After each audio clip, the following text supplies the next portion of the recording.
My name is Melissa Bray. I'm a professor, and I direct the school psychology program at the University of Connecticut. The other board members all on tonight include, you can switch it if you want to. Hold on, it's not Take your time. There we go. There we go. Okay, so the other board members all able to take part of the event tonight are Dr. Sandy Bushmick. She's a veterinarian. She's the Associate Dean of Academic Programs within the College of Agricultural Health and Natural Resources at UConn. Dr. Anna Verissimo. She's a physician, Director of Integrated Medicine and in the Division of Developmental Pediatrics at the Connecticut Children's Medical Center, and also Assistant Professor of Pediatrics at UConn School of Medicine. Dr. Mary Guerrera is also a family physician, Professor Emeritus of Family Medicine and Director of Integrated Medicine in the Department of Family Medicine at UConn School of Medicine as well. I'd like to take an important moment to thank a few students that are important and relevant to our group. Starting with Emily Winter, who is a current doctoral student in school psychology. She presently is on our board as the student representative, and she'll serve as moderator for tonight.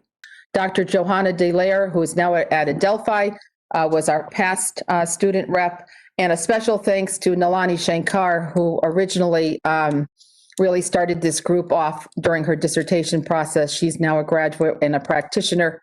Dr. Shankar put me in contact with Dr. Anna Verissimo, which led to these fantastic collaborations and this research intensive group supported by InCHIP, and Dr. Kornman, Debbie Kornman, has been a major support to our work. So thank you to the students, to you, Dr. Kornman, and to the board. From there, let me turn it over to Dr. Bushmick, and she can take it with the formal opening of the space. Okay, thank you very much, Melissa.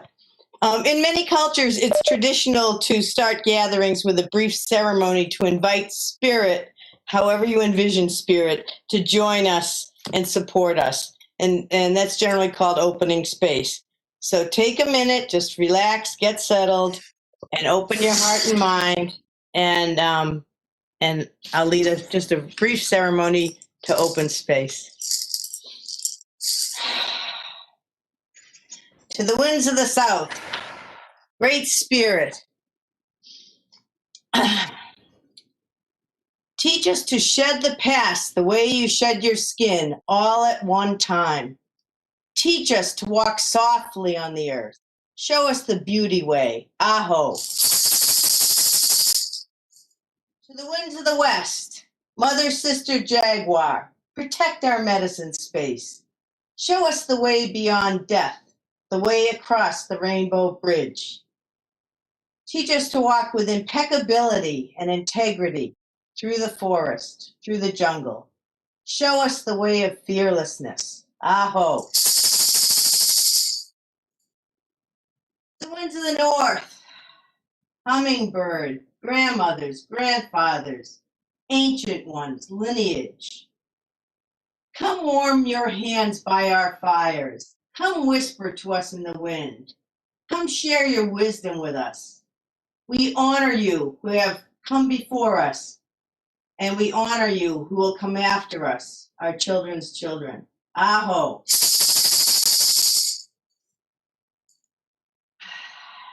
To the winds of the east, great eagle condor, come to us from the place of the rising sun. Teach us to fly wing to wing with the great spirit. Show us the mountains we only dare to dream of.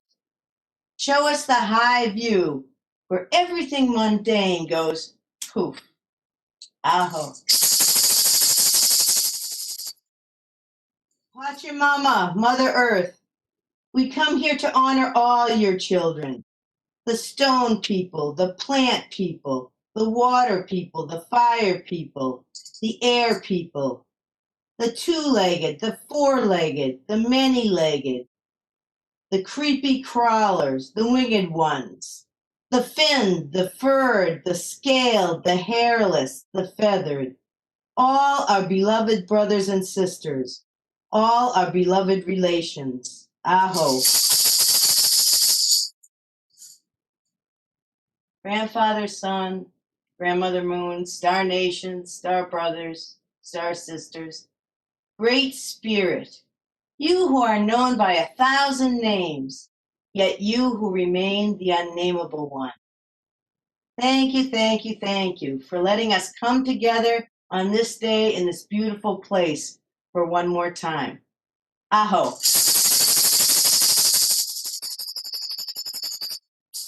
Aho. Thank you.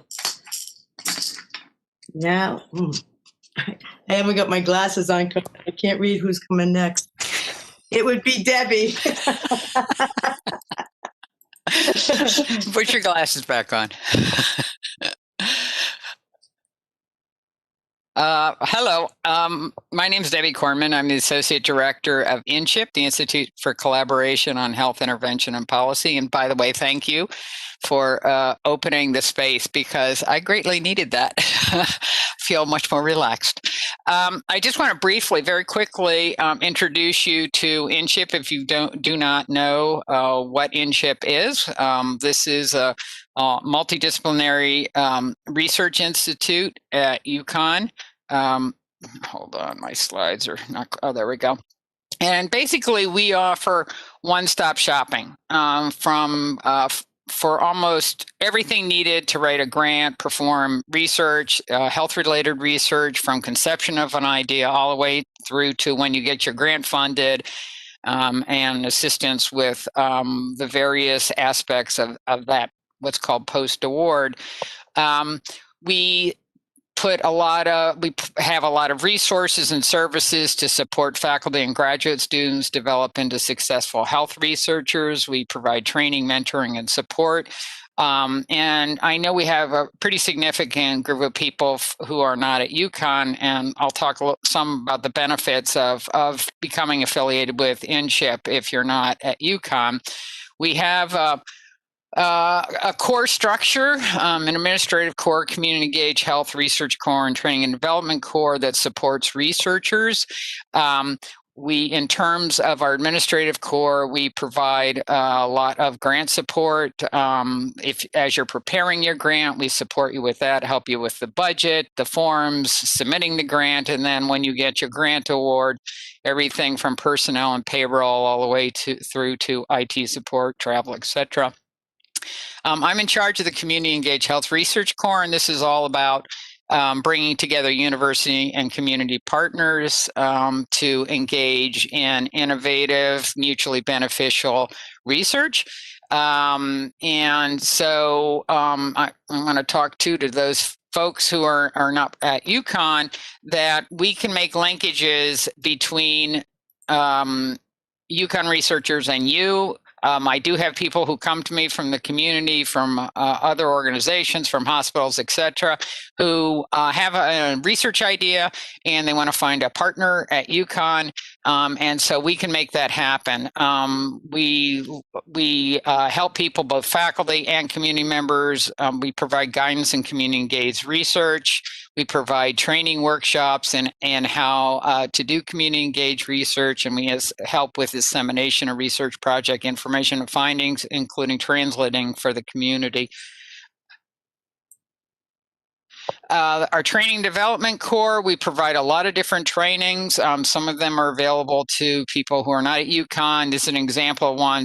This specifically is for UConn faculty. It's a grant writing workshop. We've offered a lot of grant writing workshops over the years, different formats. We also have a grant proposal incubator, which is we bring in experts. If you have a research idea or your specific aims or a proposal and you want feedback on it before you submit it, we can do that. And for those who are not UConn, if you partner with someone from UConn who's affiliated with InCHIP, all these services become available to the team. Importantly, we offer seed grants so that you can get pilot data to increase your likelihood of getting grant funding. We have one coming up for faculty affiliates, $15,000 grant award. The proposal deadline is April 2nd. We are going to be funding at least one application where faculty partner with community organizations. So if you're a community organization and you have an idea for what you want to do, contact me. We also have rolling seed grants to develop interdisciplinary research teams as well. We have a lecture series. Everybody can, it's all virtual now. It's always been virtual actually, but also in person, but now it's exclusively virtual. You can, if you sign up for it, you can watch it. We also record them and you can watch them on YouTube afterwards. This is one we have coming up. This is one we have after that. We have about a dozen or so a year. We have Q&A sessions with the speakers. As you know, because this is sponsored by the Mind Body Health Research Interest Group, we have a variety of interest groups, I think 8 of them now. Anybody can sign up to be part of it. We encourage community organizations or folks from the community to participate in these. To work on, important public health issues. We also have centers within InCHIP. There's a Rudd Center for Food Policy and Obesity, Center for M Health and Social Media, and Collaboratory on School and Child Health. And anybody can join those as well, including community folks. This is a conference that's coming up, the UConn Center for M Health and Social Media sponsoring on the COVID-19 pandemic. And again, anyone can register for this. It is usually very inexpensive. So I encourage you to become part of our network. There's an easy application that you can fill out. This is the link to it, or you can go to our website and find it. You do not have to work or study at UConn to become an affiliate and part of our network, and you find out about all the different events, activities, resources that we have available. So I encourage you to become an affiliate. Just quickly, everyone is going to stay muted unless you're called on. What we're going to do is right now everyone should be muted. When the presentation occurs by Vamsi, we're going to save the questions to the end to Q&A. And then if you have a question, if you look up into the right corner next to your name, there's a little hand. You can click on your hand, raise it, and then Emily will know that you have a question. Or throughout the presentation, you can enter questions in the chat. So you can use the chat, or you can raise your hand during the Q&A. Emily will call on you and you can ask your question. Okay, I'm going to turn it over to Mary. All right, thank you, Debbie. Hi, everyone. I'm Dr. Mary Guerrera, and welcome, everyone. We're so delighted that you're able to join us tonight. I wanted to also take an opportunity to share just a couple slides here about a wonderful opportunity in addition to the InCHIP ability, InCHIP resource for connecting, networking, and coming together with other like-minded people on research and clinical and education. The consortium of the Academic Consortium for Integrative Medicine and Health, integrative medicine being sort of the current term for describing the integration or the bringing together of the best of conventional medicine and health with complementary holistic medicine health approaches. And basically UConn, University of Connecticut, is a member of this organization, a national, and as you can see on the map now, international. And the opportunity to connect nationally and internationally with people on different topics is just fabulous. The next slide shows some of the resources. The top, the www.imconsortium.org, you can go there to find out all about the organization and the various opportunities. They have interest groups, one of which is on mind body health also. And the good part about this is connecting with colleagues and coming up with ideas and collaborations that really are, this organization is really the academic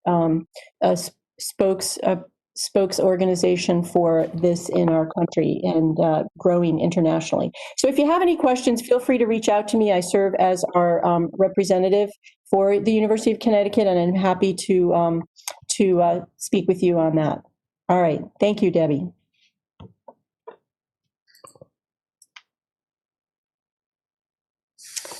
All right. I think we're going to transition now, and I'm going to be introducing tonight's speaker.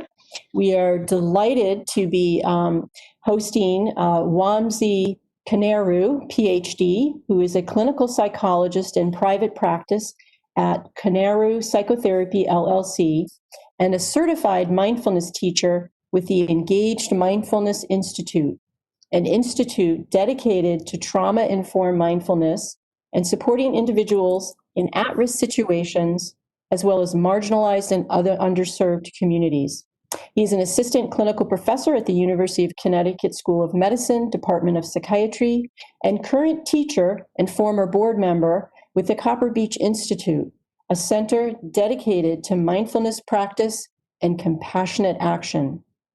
Dr. Koneru's work focuses on the intersections of trauma, neuroscience, and mindfulness, and he specializes in providing compassionate, evidence-based psychotherapy for adolescents, adults, and families. Dr. Koneru completed his MS and PhD at the University of Miami, his clinical internship at the Yale University School of Medicine, and his postdoctoral fellowship at Harvard Medical School, VA Boston Healthcare System. So we are delighted and give a warm welcome to you, Vamsi. We're so happy you're here. Thank you. Thank you so much, Mary. So it is wonderful to be here. Let me begin just with a few thank yous to all of the organizers. I will apologize right off the bat if I leave anybody out, but thank you to Debbie and Melissa and Sandy and Emily and Anna and Mary, and the Mind Body Health Research Interest Group, as well as InCHIP for this invitation, as well as to Copper Beech and Peter Callahan for assisting with the organization and coordination. It's just wonderful to be here. So thank you all for taking the time this evening to be here. I hope to present for maybe an hour or so. My wife sometimes jokes that I have like attention surplus disorder, which I think is just a nice way of saying I can go on and on and on. So I do hope to leave enough time for sort of spirited discussion and question nearing the end. I'm more than happy to stay on after the 7:30 time as well. But let me begin sharing my screen. I have a few slides that I wanted to share with you. Okay. Okay, so I'll be speaking a little bit today about a topic near and dear to my heart, focusing on the science of mindfulness. And one other appreciation to all of you, because I really see this as a room full of teachers. I always find that I learn so much from all of the people that I get to be in a room with. So let me begin just by introducing you to three of my best teachers. These are my three children, starting from left to right. This is my daughter, Dee. This is my center child, so there's no middle child syndrome. I call him my center child. This is Miles. And all the way here to the right, this is Ravi, my oldest. This picture was taken a few years ago. Sometimes when people see this, they'll ask me, Vamsi, what Halloween was this? And I was like, oh, no, this was during the summer. This is just kind of how we roll. We typically wear costumes and things like that. So, but three of my best teachers, Ravi is now 13 and an emerging adolescent, and an amazing teacher, consistently reminding me of how little I know. I'm often told, I don't know anything about a given topic, so it's a great teacher to maintain that beginner's mind, cultivating that sense of not knowing. My younger two are amazing teachers when it comes to physics, amongst many other topics in the realm of physics. We oftentimes in the morning will need to get ready, grab our backpacks, put our shoes on, and sometimes I'm having to tend to many, many things, so I might leave them in the mudroom while I'm perhaps getting lunches or getting Ravi off to school or so on. And by the time I've gotten back to the mudroom, they have taught me this lesson in velocity like no other. One of them at one point took off all of their clothes in the span of 1 minute. This aspect of teaching certainly is bi-directional. Like, I get to offer amazing wisdom to them. And one of the things that relatively recently came out of my mouth was, please don't touch that vomit again. So just amazing wisdom coming from my mouth consistently towards them. But I mention them because I think back to one of the first times that I was asked to give a lecture on this topic. And I found myself in my own mudroom, getting my shoes on, kind of getting ready, going over some of my thoughts in my mind. And I was feeling very, very nervous. And I think in my mind, I was picturing a crowd, perhaps something like this, when in reality, this is probably a little bit closer to what in fact it was. But as I was putting on my shoes, my daughter walked into the room, and she has these big doe eyes. She kind of looks like a Disney character. And at that time, she was very into marbles, and she reached into her pocket and pulled out this marble. And I thought, oh my goodness, like, what an amazing thing. She's seeing that I'm a little bit nervous. She must know that I'm feeling a little bit concerned about how the talk is going. So she must be wanting to give this to me to remind me that they're supportive of me and that their fingers are crossed for me. And she looks at me and she says, Dad, when people get bored by what you're talking about, let them just play with this marble. So if we were in person, I usually put this in the center of the room, and I always say there's no judgment if anybody comes and picks this up. So hopefully someday we'll be able to share space together. But I mention this story really as an introduction simply to the idea of mindfulness. When I think about mindfulness, it's really this story that I hope to share this evening about relationships. What is the relationship that we have with ourselves? What is the relationship we have with our internal narrative, our own set of emotions, our experience in the world? What is our relationship with other people? And then lastly, what is the relationship we have with the world around us? So before I go any further into some of the conceptual ideas as well as some of the neuroscience, I'd love to invite us all into a brief practice. This is an attentionally focused practice called the mindfulness of the breath that many people here may be familiar with.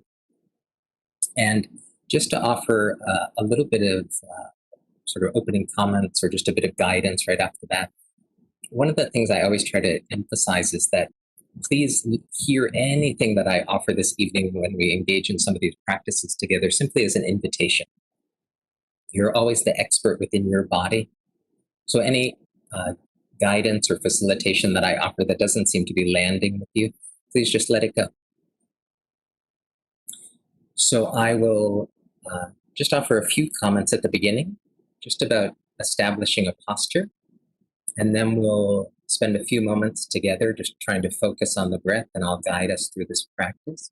The practice will be between about 6 to 8 minutes or so. So let's take a few moments now just to engage in this practice together. So I'll invite us, if it feels comfortable for you, maybe just to scooch a little bit towards the front of your seat. Scooch, of course, is a Sanskrit word for to slide forward. And just finding your way into a posture that feels supportive for your body. Many of us may have been sitting for a larger portion of the day, so if standing feels inviting. For some, laying down. So just easing your way into whatever posture that feels supportive for you in this moment. And the invitation with the eyes is either to find a spot just 1 or 2 feet in front of the toes, just letting the gaze soften and rest there. For some, perhaps letting the eyes fully close.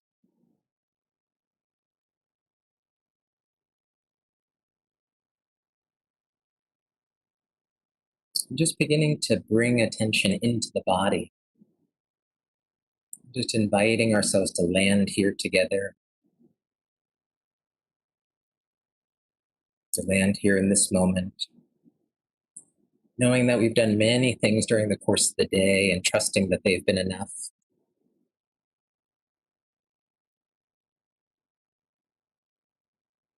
The invitation simply to allow the heart, the mind, and the body to begin aligning.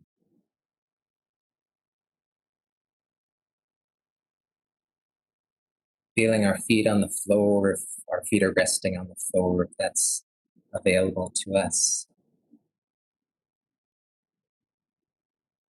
Feeling that relationship with the earth beneath us, feeling that sense of support and stability. Maybe just bringing a little playfulness to the practice, perhaps wiggling the toes and the shoes with socks, or if they're barefoot, just letting a little motion come into the body for a moment or two. And then letting the toes slowly come into a rest. And just feeling that difference, feeling that potential sense of aliveness or energy that may be in the toes right now. And just letting the sense of feeling into the body begin gently easing back towards the middle of the foot and towards the heel.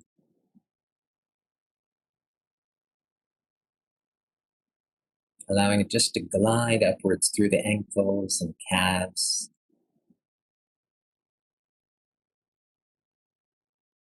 Letting it slowly walk up through the thighs. And then just resting for a moment at the hands and just taking a moment to find a posture for the hands, again, that feels supportive. Perhaps this means resting both hands on the tops of the knees or cradling one hand and the other. Perhaps the thumbs gently touch. Whatever feels inviting for our body in this moment.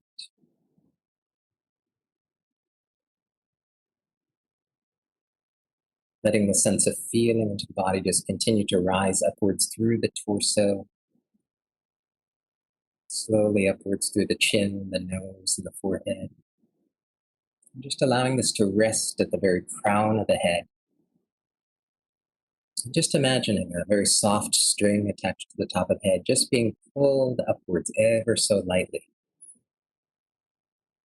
Just being ever so gently pulled upwards towards the ceiling, towards the sky, creating an awakened posture to support our practice.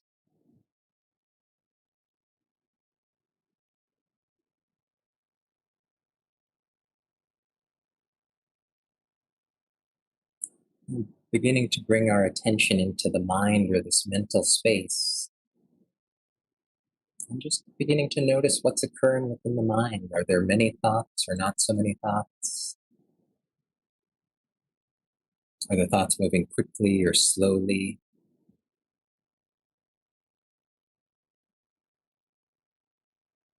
Of course, no right or wrong way for the mind to be. Just trying to begin to bring attention into this mental space.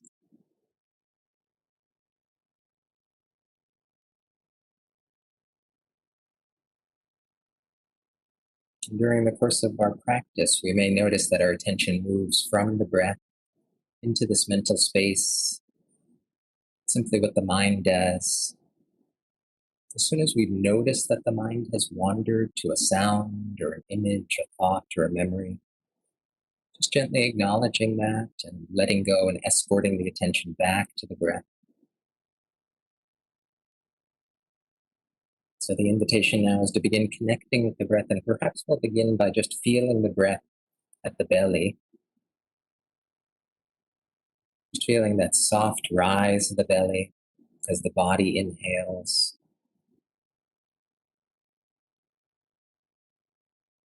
Feeling just that gentle descent to the belly as the body exhales.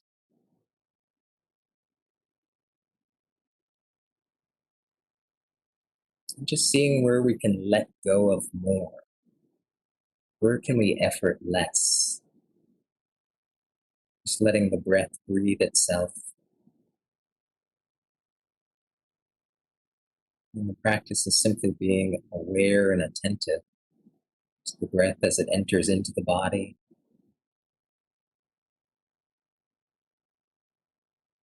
Being attentive to the breath as it exits the body.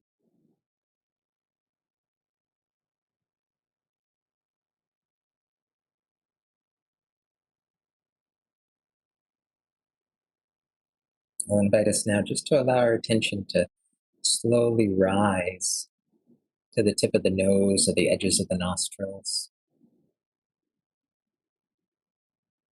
Just feeling the sensation of the breath as it grazes the edges of the nostrils, as it touches the inner walls of the nose, entering and feeling that expansion of the body, feeling as if the breath is just going into every pocket of the body, nourishing every section.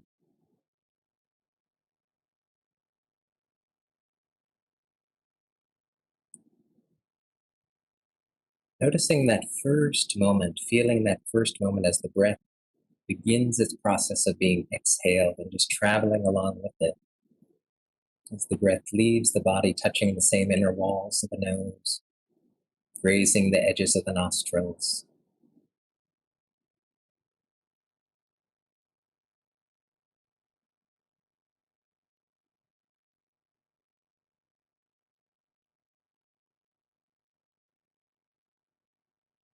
Just checking in with our attention in this moment, just asking ourselves, where is my attention in this moment? And if it happens to have moved away again to a sound, thought, an image, just noticing that, gently letting go and just coming back. Feeling that very next breath there waiting for us.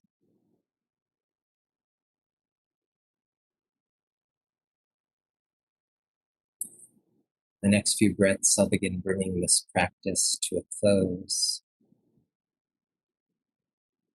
Just feeling the next inhalation as it enters into the body.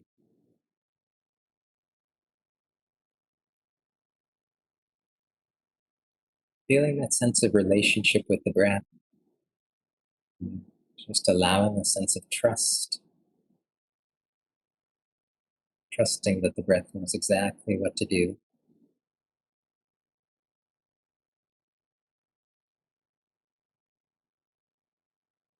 In the next moment, I'll ring just a very gentle bell just to bring our practice to a close. And when we hear this bell, just beginning to allow this sense of hearing just to begin opening and just trying to hear the sound of the bell until you can't hear it anymore. And if your eyes are closed at the conclusion of hearing this bell, if your eyes are closed, just allowing them to just gently, gently begin opening. If the gaze is lowered, just allowing it to begin rising. So I'll ring the bell now just to bring our practice to a close.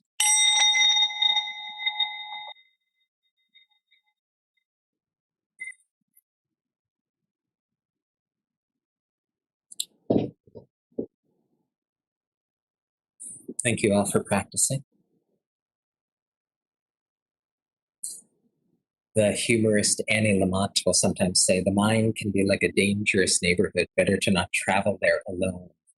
So just a deep bow of gratitude to all of you for practicing. And perhaps I'll just invite everyone just to express a moment of gratitude to this opportunity to be here together in community, offering gratitude to perhaps all the people in our lives that allowed us to be here today.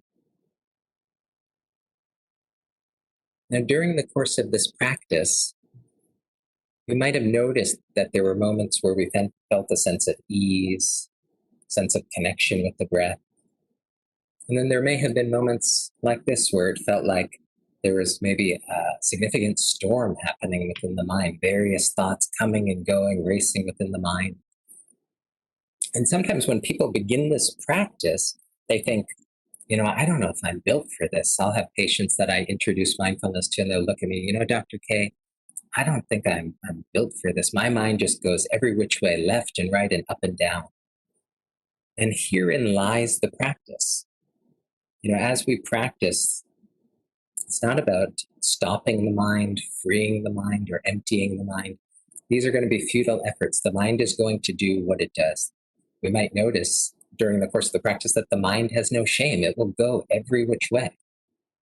It's simply about recognizing when our mind has moved perhaps to a thought, when it's kind of traveled away by a thought, and then just gently letting go and coming back. This might happen 1 or 10 or 100 times during the course of any practice, and I think herein lies the practice. If we think about it really from the perspective almost like training, every time that our mind wanders, that moment that we catch or are aware that that our mind has wandered, and then when we bring it back, we can almost think about it like doing a rep at the gym. So we're just doing reps at the gym. So the wandering really is a fundamental aspect of the practice. It's about developing this more easeful relationship with it. There's nothing occurring that's wrong within your practice. As I said, therein lies the practice. The question then becomes, like, how often does our mind wander?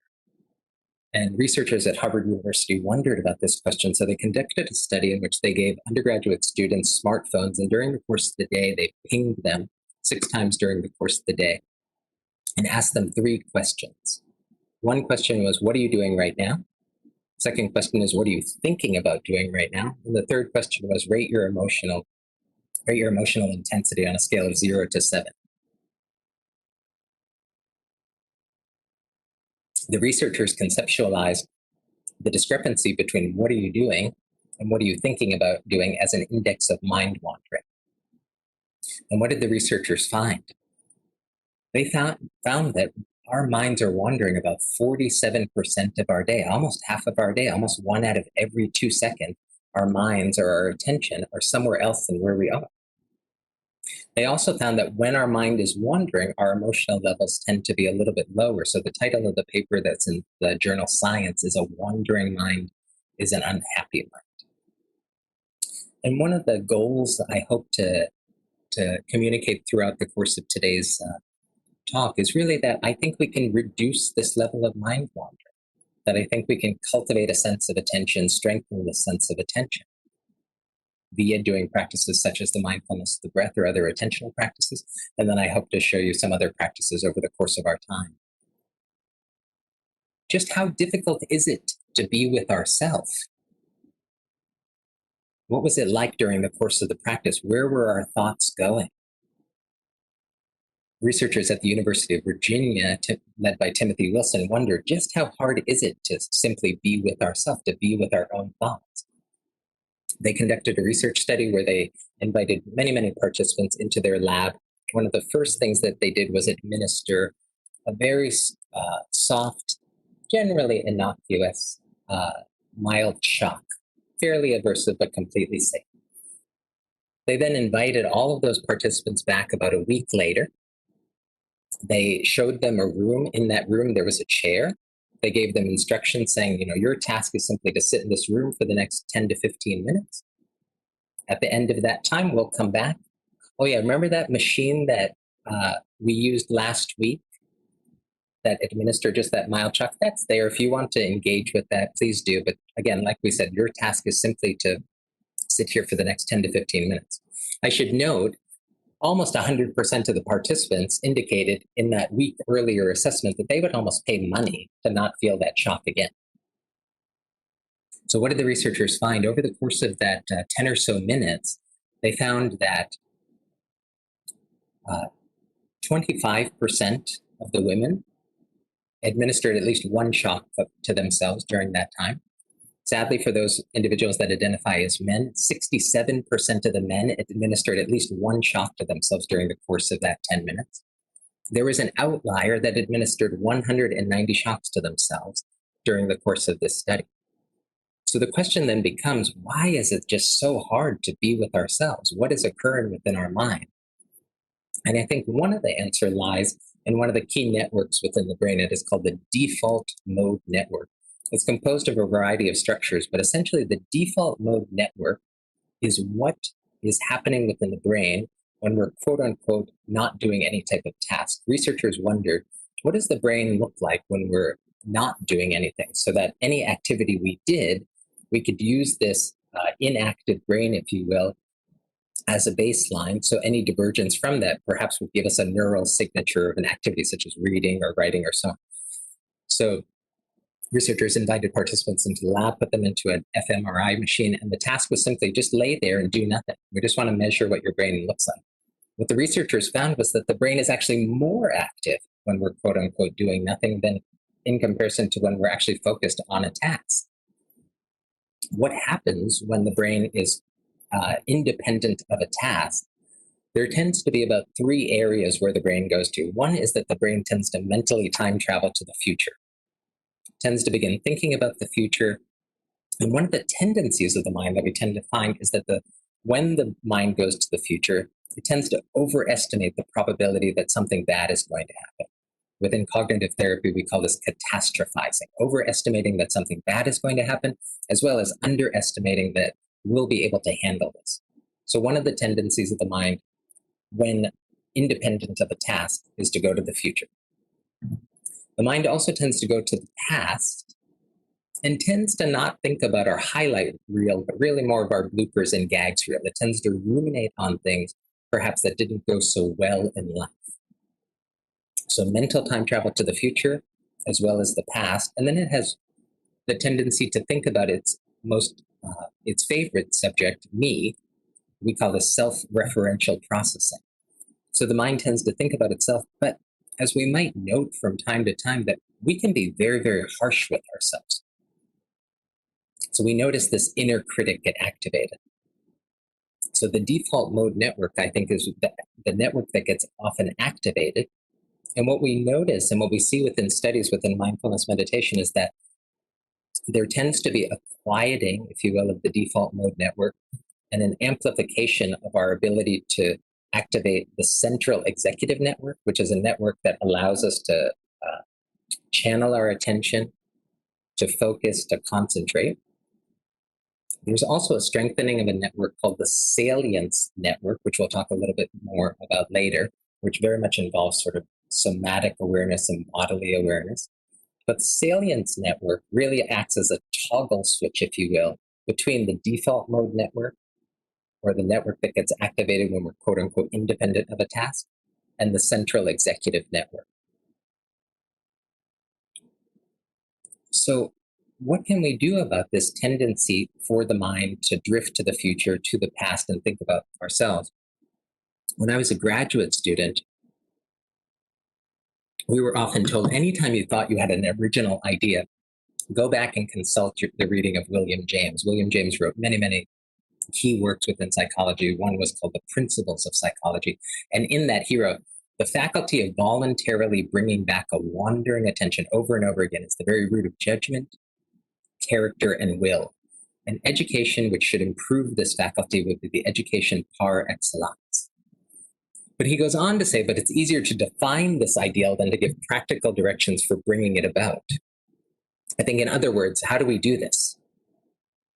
And I think this is where mindfulness comes in. One definition of mindfulness is the awareness that arises when we're paying attention in a particular way, on purpose, in the present moment, and non-judgmentally. So what I'd like to do now is just talk about a few key areas that seem to get affected within attentionally oriented practices. But just to orient a little bit to the brain, some consider the most complex system in the universe. It's composed of over 86 billion neurons. There are many, many different types of neurons. Those neurons make connections with one another through a small space called a synapse. And each neuron, it's estimated, has connections with somewhere in the range of maybe 5 to 10,000 other neurons. They communicate basically by having on or off signaling. And so some mathematicians have calculated the number of on-off states that the entire brain could have in essence as those neurons are communicating. The number of on-off states, or the number of states that one brain could be in, far exceeds the number of stars within the known universe. So it's an incredibly complex system that's existing within each of us. This is one of my heroes. When I was growing up, I was a fairly avid basketball player, so I would have posters on my wall of Michael Jordan and Magic Johnson. At one point, I actually dreamed of becoming the first Indian player in the NBA. I now ask some of my patients who struggle to pronounce my last name, I ask them to call me Dr. K. I think it's the closest I'll ever get to Dr. J. But if I was able to hang up posters now, I think I would hang one of this individual here. This is Richard Davidson. Richard Davidson is a professor at the University of Wisconsin at Madison, and one of our leading figures originally in the field of affective neuroscience, essentially what is happening within the brain when we experience different emotional states. A lot of his earlier work began by studying states such as fear and anxiety. At the same time as he was doing this work from the 70s really to the 90s, he was also a very avid meditator. And he began having conversations with various scholars within this area. And this culminated in meetings conversations via an organization called the Mind and Life Institute. These were essentially scientific discussions with His Holiness the Dalai Lama. In 1992, the Dalai Lama asked and sort of proposed to Dr. Davidson, you've used the tools of science, neuroimaging tools, to really elucidate the functioning of fear, threat, anxiety within the human body. Would it be possible to use those same tools to try to more effectively understand states such as happiness, joy, compassion, balance? And so in the early 90s, Dr. Davidson began studying and really was one of the forefathers within the field of contemplative neuroscience. There are many scientists involved in this, of course, but one of the key figures was Dr. Davidson. And what the premise fundamentally of contemplative neuroscience is what is happening within the brain, within the body, within our nervous system when we're engaged in different contemplative practices, such as the mindfulness of the breath practice that we started, but many others. And I hope to have time to introduce you to 2 others over the course of this evening. What we know, and part of the reason, that UConn is an amazing institution and the professors there are excellent, is that we're fundamentally able to learn things, that our brain is consistently changing by information. We're taking information, we're reading, we're actively engaged in lectures. So we know that the brain has the capacity to be a malleable organ or a malleable system. What was more compelling, though, to researchers, especially within the field of contemplative neuroscience, was the concept of experience-dependent neuroplasticity, in that we know that the brain is consistently shaped by its experience. In other words, we're all works in progress. From cradle to grave, the brain is consistently being shaped and changed and altered via experience. What contemplative neuroscience, though, argues is that the mind and different states of the mind, such as attention and harnessing our attention, or being aware of bodily states, or engaging in practices related to compassion, can actively change the structure of the brain. And with this sort of new, if you will, or emerging neural architecture, the brain can then influence states of the mind. And so via different practices, we can actively influence the structure and functioning of our own mind and brain. So how exactly does this happen? Donald Hebb in the mid-40s coined the phrase neurons that fire together, wire together. So essentially the idea that as we channel our attention or activate a given circuit within the brain, those neurons begin firing together and essentially sync or connect together. And where does this happen? It happens in 3 different ways or areas, if you will, within the brain. One is neurogenesis. Neurogenesis is the idea of the birth of new neurons. We found this to occur in some areas that I'll talk about tonight, but this is very much an emerging, evolving field. Another area is synaptogenesis, that these synapses or spaces between the neurons begin to grow. And the last area is called myelinogenesis. Myelin is this fatty sheath that wraps around neurons that allows the speed of conduction to increase. And we've seen that that myelin actually thickens with the activation of circuitry within the brain. Rick Hansen, a psychologist, will coin the phrase, neural states become mental traits, in that the cultivation of a neural state, when we're engaged in particular practices, and if we do those with consistency, if we do those in a focused, practiced manner, that these can over time become mental traits. So the idea of carving and shaping our brain, perhaps into a more engaged, focused, perhaps even loving brain can endure. These changes can endure over time. So the 5 words that I hope that you'll remember, if you were to remember anything from tonight's lecture, are these 5 words. What we practice grows stronger. As we engage in different types of practices, it impacts the brain and body in different ways. So one of the key areas of the brain right behind the forehead is called the prefrontal cortex.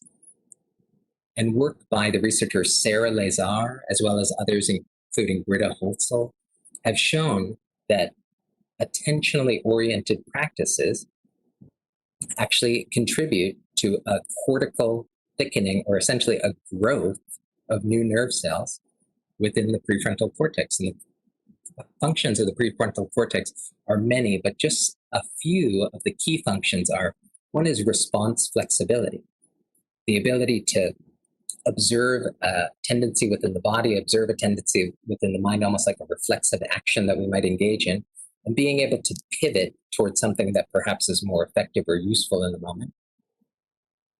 Another function is attunement, being able to tune in to the emotional or internal state of another person or another creature. Emotional balance, having sort of a smooth coordination between the emotional structures of the brain and the more sort of cognitively, if you will, oriented structures of the brain. Of course, like, the brain is a very integrated system, so I don't mean to necessarily say like this part does this. It's all essentially a function of circuits, but when I name these different areas, just really be hearing it as it's a key node within the circuit of, for example, response flexibility, that it plays a key role within that function of attunement. Emotional balance. In order to make decisions within life, we need to have sort of smooth coordination between our emotional system and this more frontally oriented thinking structure, and they are engaged consistently in a balancing act. Another function, empathy, being able to feel, resonate with the emotional experience of another individual. And lastly, fear extinction. If we're noticing the surge of intense emotion within the emotional structures of the brain, if you will, there are pathways that lead from the prefrontal cortex down into sort of midbrain structures, collectively called the limbic system. And the prefrontal cortex is able to send inhibitory or down-regulating signals to that sense of fear. And so various changes that occur within the prefrontal cortex. Another key structure that seems to be affected within attentionally oriented practices is the amygdala. The amygdala is a key structure within the limbic system. If we take the brain out of the head for a second, the prefrontal cortex, essentially behind the forehead, if we peel that back, my thumb represents a variety of structures collectively called the limbic system. One of the key structures within the limbic system is called the amygdala. The amygdala acts somewhat like a smoke alarm within the brain. Amygdala is the Greek word for almond, and a professor of mine in graduate school would call the amygdala the almond screecher. The amygdala essentially gets activated when it is trying to attend to and appraise the information within our environment is something that merits our attention. So it's also a key node at the interface of attention and emotion. But it really acts in this kind of smoke alarm way. Sort of cues us, this is something that may warrant our attention. This is something that may be threatening. So really sort of orient to that.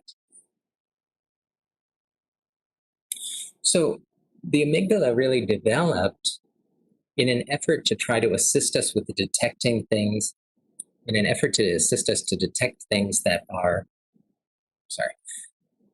to detect things that might be unsafe for us. As human beings, we want an amygdala to be highly active when there's something threatening within our environment. So a snake or any type of predator, we want the amygdala firing quite actively. We want it cueing us like, pay attention to this. And the amygdala also cues sort of the response that many of us have heard of called the fight or flight system.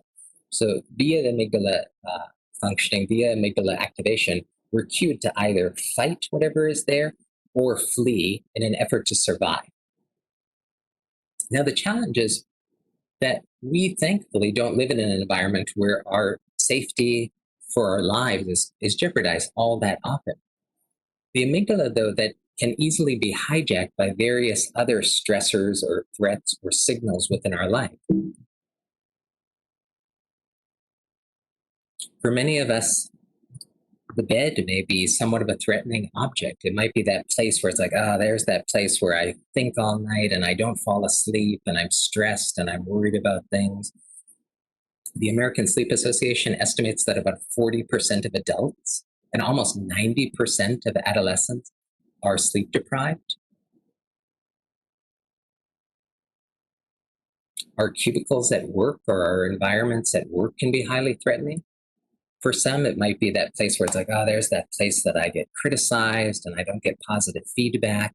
So for some, driving to work, they might start noticing that their body starts getting activated, that they start to feel a little bit of a sense of threat or concern. I work with many teachers, and I was noting that one of them once said to me, Vamsi, if you're ever having a difficult time, like, you need to use the restroom or need to take a little bit of a pause in a session with the patient, you could do that. You could probably tell your patient, I'll be back in 1 second, excuse me. I'm in front of 25 or 30 people during the course of the day. There's no opportunity for me to take any type of rest or pause. Teachers now are one of the more stressed groups in the country. What we found is that about half of teachers leave their profession in the first 5 years of working.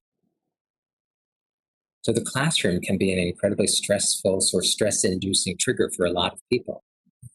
And lastly, of course, our phones, these devices that we have in our pockets. This is data that comes pre-pandemic. But prior to the pandemic, adults were utilizing their phone somewhere in the range of 5 hours a day. Adolescents were using their phone somewhere in the range of 9 hours per day. Adults, again, pre-pandemic data, were picking up and checking their phone 98 or so unique times during the course of the day. So each of these times, we might notice that there's almost a threat response, like, oh God, what kind of message am I going to get? Who's going to be asking me to do something? So this system can easily be hijacked by various aspects of our day-to-day life. Another structure that gets altered in the course of attentionally oriented practices is the anterior cingulate cortex. And just to go back a step, related to the amygdala, one thing I failed to mention, I apologize, is that there's some literature that suggests like the amygdala, quote unquote, shrinks. And it seems to be that maybe it's better characterized that it becomes less active or less reactive in situations as we practice the mindfulness of the breath, so that we start to develop a brain that's functioning in a more attentive and engaged way. And there may be a shift to a lower sense of reactivity. A structure that helps us with attending is called the anterior cingulate cortex. Another way to think about this is the attention control center. So the ACC, or the anterior cingulate cortex, really be thinking about it as the attention control center. The attention control center, or the anterior cingulate cortex, helps us to orient to a given stimulus, like amidst this range of stimulus that's in our environment. It helps us to orient to what we're trying to focus on. It also helps us to be alert and in a state of preparedness, a state of vigilance towards that object, if you will, that object of attention. For example, the breath, but it could be towards schoolwork that we're focusing on, an article, a lecture that you're listening to, for example. It also helps with conflict monitoring. When do we notice that there is this discrepancy between what we're trying to pay attention to and when our attention begins to diverge? The anterior cingulate cortex assists in resolving that discrepancy. It notices, oh, wait, we've shifted from what we're trying to attend to, and then we're able to steer back our attention via the functioning of the ACC. And studies have shown that this also experiences a cortical thickening over time via attentionally oriented practices. And then the last structure that I just wanted to mention within this section is called the hippocampus. The hippocampus is a structure that many people have probably heard in the context of memory, and it assists with consolidation of short-term to long-term memory. But one of the functions that's often left out is that the hippocampus also helps to down-regulate our cortisol response. Many people have probably heard of cortisol as quote-unquote stress chemical within the body. And the hippocampal functioning helps to down-regulate that. And studies by Britta Holzel have showed that the hippocampus via attentional practices also thickens. So just pausing for a moment. So we begin to notice via attentional practices that a variety of structures, and this was just a subset of them, begin to shift and strengthen in their function. But the question becomes now is, well, if I'm practicing, for example, in a chair or on a cushion, we oftentimes start to notice, I certainly did as I began engaging in practice, was, is anything happening? Am I doing this right? Is this shifting anything, if you will? One of the times where I began to first notice that was when I was driving down to the hospital. I worked at Connecticut Valley Hospital at this time, which is a psychiatric hospital in Middletown. And I was driving down during a very, very rainy day. And at this time in life, I was one of those people that felt like it was always raining on me. I was getting wet. I was not one of those people that enjoyed the sound of rain, looking out at the rain. I didn't fall into that category at this time. It felt very almost like I had an antagonistic relationship with the rain. So I put my backpack on, grabbed my little lunch bag, got into my car, was driving down to the hospital, probably had a little bit of a slight scowl on my face. I pulled into my parking spot, put my bag back on, grabbed my little lunchbox, put up my umbrella, stepped out of my car, and I paused. This experience seemed to shift into this experience of there were water droplets bouncing off this puddle over here, almost looking like they were dancing. These water droplets were hitting a postal box, almost creating this sort of like rhythmic, gentle drumming sound. And I stood there just for minutes watching all these different aspects of what sometimes I collectively refer to just as raining. I started to see just these various elements begin to emerge. It didn't feel like just this collective experience of antagonism. It felt like the practice that I had been engaging in was really coming off the cushion. I began to see and have a different relationship with that world around me. What this helped me to do was begin to think about, perhaps really excited my practice and energized me, so much so that I decided to go for teacher training. I show this slide because right before I went to teacher training at the Engaged Mindfulness Institute to become a mindfulness teacher, about a year or so prior to that, I started delving into baking, and I happen to be a vegan, so all the baking that I do is vegan baking. I show this slide for no other reason aside from I'm kind of proud of this cupcake that I made, but also I was at the Engaged Mindfulness Institute, and during the course of training, the first retreat you go on is a week-long silent retreat. And these beautiful experiences. You have staff there that are they're really to try to tend to you in a lot of ways, to try to assist you in your experience. So as you're engaging in your practice, which is basically kind of toggling between attentionally oriented practice, sort of sitting, breath-oriented practice, and gentle movement practice, gentle walking practice, as you're toggling between those, staff are really helping to prepare meals and assist you. So at lunch, we would all get up together, sort of mindfully off of our cushions and just slowly walk into the kitchen. A very nice, beautiful, humble meal was laid there before us. Usually had some rice and some beans and a salad, and then maybe a little bit of a sweet at the end of the table.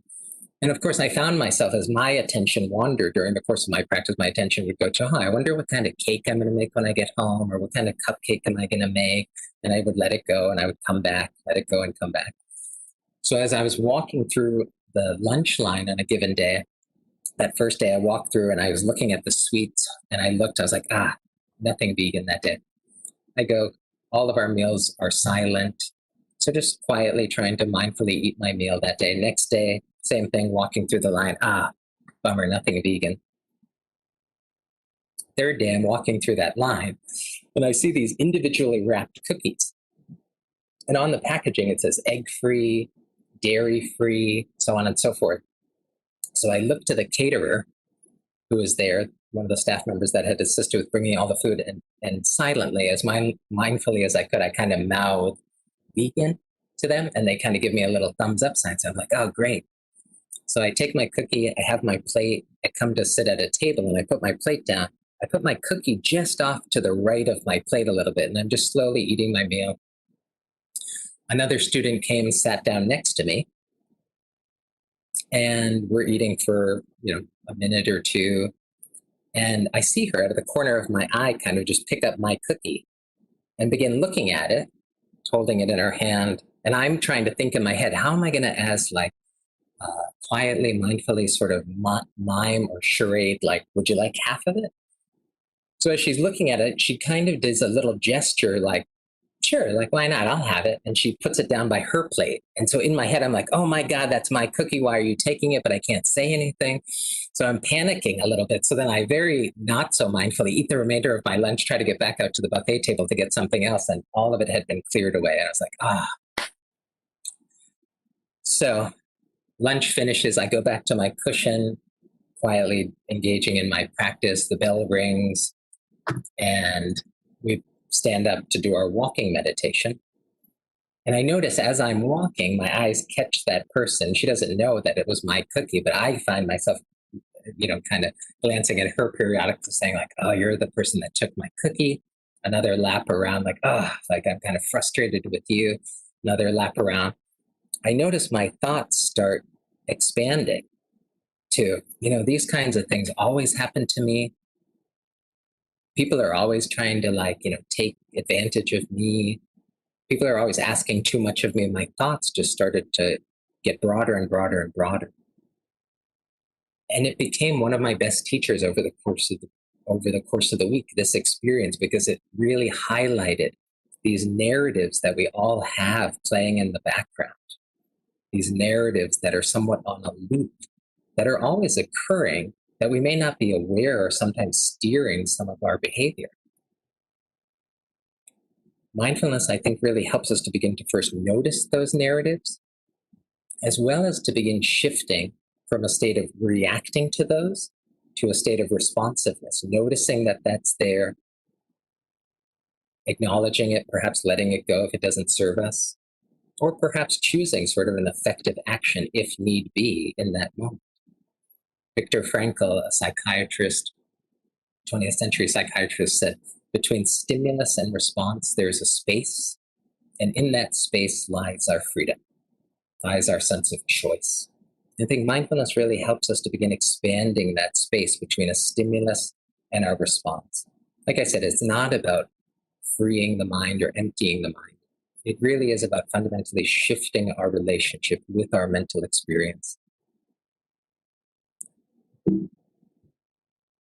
So this experience reminded me, though, of one of the first times I tried to introduce mindfulness practice to a patient of mine. I became very enthusiastic about mindfulness practice. I was working at a community mental health clinic many, many years ago. And I had a wonderful patient that I had the opportunity to work with for over a year. We'll call her Emily for this evening. And Emily had very, very difficult life. She had lived in 8 different places prior to the age of 18. Many people in this room, this community that we're in, may be familiar with the ACE study, or the Adverse Childhood Experiences Study, which catalogs 10 key types of adversity that individuals might experience prior to the age of 18 that focuses on abuse, neglect, or household dysfunction. Emily had a score of 10 out of 10 on the ACE questionnaire. And I had this wonderful opportunity to work with her, one of my best teachers. And one day she came into the clinic and she was holding this football under her arm. And so she was walking down the hall towards my office, and I said, psst, and I put my hands up, and she fired that ball at me through the hallway, and I caught it, thankfully. And we just started throwing it back and forth. And I heard kind of like a stirring in the waiting room, like somebody more responsible than me. I was like, all right, stop. Let's run into the office. Go. We had our session. Next week, she came in with a basketball. Same thing, as she's walking to my office, and we just started passing that basketball back and forth a little bit. And I felt this sense of connectivity with her, and I thought, okay, I'm starting to feel like a sense that hopefully she's feeling, maybe ease, a sense of trustworthiness. So I thought, let me introduce mindfulness to her, this practice that I thought was very attentionally focused at that time, almost exclusively. And I introduced it to her. I told her about it a little bit. I said, would you be open to practicing maybe for a minute or two? She said, yeah, sure, Dr. K, why not? So I led a brief practice, an attentionally focused practice. And after that practice, her eyes opened. And she kind of leans in and looks at me. She said, I don't think I'm into this breathing shit, Dr. K. And what Emily helped me to see was that mindfulness is not synonymous with breath-oriented practice. Breath-oriented practice or attentionally oriented practice is a way to practice. It is not the way to practice. I always try to emphasize this is a doorway into this space or room of awareness. It is not the doorway. So Emily really helped to show me that when we're in sync with other individuals, that therein lies a practice of mindfulness, relational mindfulness. When we begin to feel the sense of synchrony with one another, we can feel that sense of attention and focus and connection right there in that relational space. When our bodies are moving together, we can begin to feel a deep sense of ourselves within our own body. So I'd like to now introduce just a second practice called the body scan. I'm just seeing the time, so I'm going to try to move a little bit quicker after this practice, but I did want to introduce us to this practice. So this practice will be maybe in the range of 3 to 4 minutes. Again, just hearing everything as an invitation that I offer. But now that we're a little bit more seasoned together, we've practiced a little bit, just finding our way again into a posture that feels supportive to you.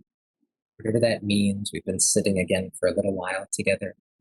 So for some, this might mean standing. For some, it might mean lying down. And the body scan practice is really one where we'll just try to allow ourselves to feel into our body. We'll just try to feel into different sensations, experiences within the body. So as we just feel our way into a posture that feels supportive,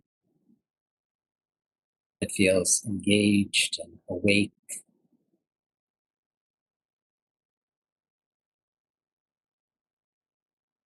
just beginning to feel into the lowest part of our body again, just feeling into the tips of our toes. And just feeling whatever sensations may be there at the tips of our toes. There may be sensations of warmth or cold.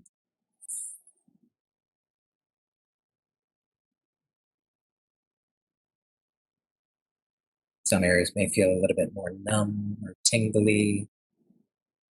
Some areas perhaps a little quieter and others a bit more energetic. Just bringing a gentle sense of curiously feeling into this lowest part of the body.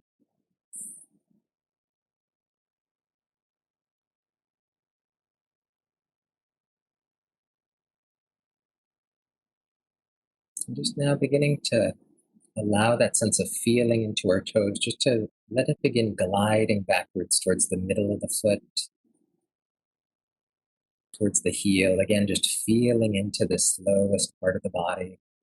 Some areas of the foot might be feeling warm, some areas a bit cold, and others perhaps hot. Begin to just open to this whole range of experience, this range of sensation, this range of feelings. For some, staying with the feet may feel inviting when we begin to feel into the body. This can sometimes be activating for some people, so always remembering we're the experts within our body. We're really our own mindfulness teacher. So if it feels inviting to stay with the feet, please do that. And if it feels inviting to let that sense of feeling begin to move upwards through the body, allowing ourselves just to feel into regions of the body, feeling into the calves, just feeling whatever may be there, making no effort to change or hold on to or get rid of any sensations or feelings that are present in the body. Just seeing if we can invite ourselves to be open to whatever is there.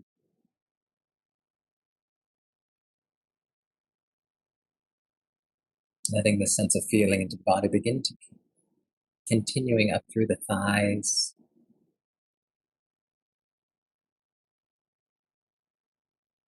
finding its way upwards into the torso. Perhaps if it feels, again, inviting, letting it just pause for a moment at the belly.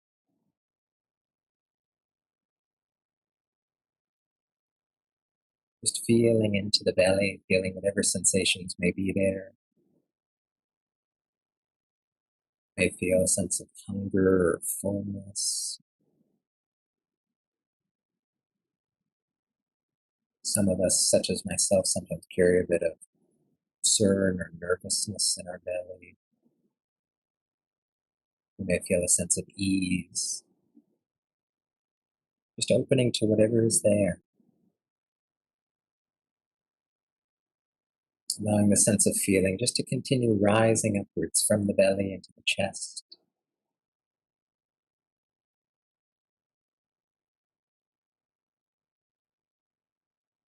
Through the neck and slowly walking up through the chin, the nose, and the forehead, just feeling whatever is there. Any areas that feel a little bit more easeful, other areas may feel a bit tense. Some areas may feel a bit warm and others cold. And then the next few moments, we'll begin bringing this practice to a close. And just letting the sense of feeling just rise to the top of the head. And now just letting that sense of feeling just rise out of the top of the head, just letting it drift upwards, towards the ceiling, towards the sky. And together, bringing this practice to a close. If the eyes are closed, just letting them slowly begin to open, just reorienting to the light and the color within our room. Just feeling ourselves again here together. So thank you for practicing. So a key area that gets affected within the body scan practice and somatic or bodily oriented practices that bring the sense of feeling into the body is called the insula. And the insula is a key area that helps us to feel the internal sensations of our body. Sometimes we call this interoception, or the perception of our interior.